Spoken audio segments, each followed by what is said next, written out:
ఈరోజు మనం ఉదానా అనే బౌద్ధ గ్రంథం నుండి కర్మ నైతికత గురించి ఒక అద్భుతమైన విషయాన్ని తెలుసుకుందాం.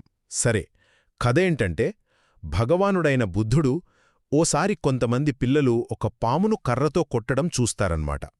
అప్పుడు ఆయన వాళ్లకి బాధ అంటే ఏంటి, దాని పర్యవసానాలు ఎలా ఉంటాయో ఒక సింపుల్ పాఠం చెప్తారు.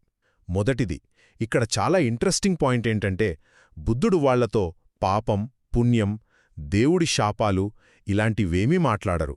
దానికి బదులుగా చాలా సింపుల్గా ఒక్క ప్రశ్న అడుగుతారు: మీకు నొప్పి అంటే భయమా అని.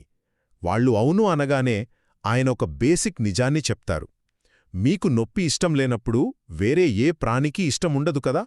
ఈ సానుభూతే అసలైన నైతికతకు పునాది. ఇక రెండోది, ఇది చాలా ముఖ్యం: కర్మ ఫలితాల నుండి తప్పించుకోవడం అనేది అసాధ్యం.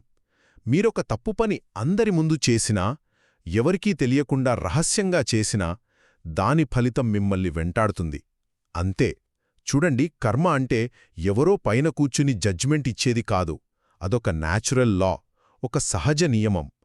అందుకే పరిగెడుతున్నా సరే బాధ మిమ్మల్ని పట్టుకుంటుంది అని చెప్తారు. చివరిగా మూడో విషయం, సంయమనం. అంటే మనల్ని మనం కంట్రోల్ చేసుకోవడం. ఇది మన స్వేచ్ఛకు అడ్డంకి కాదు, నిజానికి ఇది మనల్ని మనం కాపాడుకోవడమే.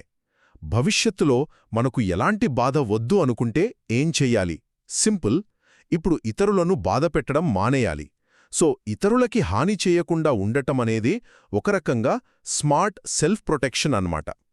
అంతిమంగా ఈ బోధన చెప్పేది ఒక్కటే: ఇతరులకు హాని చేయకుండా ఉండటం కేవలం వాళ్లకోసం కాదు, మన భవిష్యత్తును బాధ నుండి కాపాడుకోవడానికి మనం వేసే అత్యంత తెలివైన అడుగు.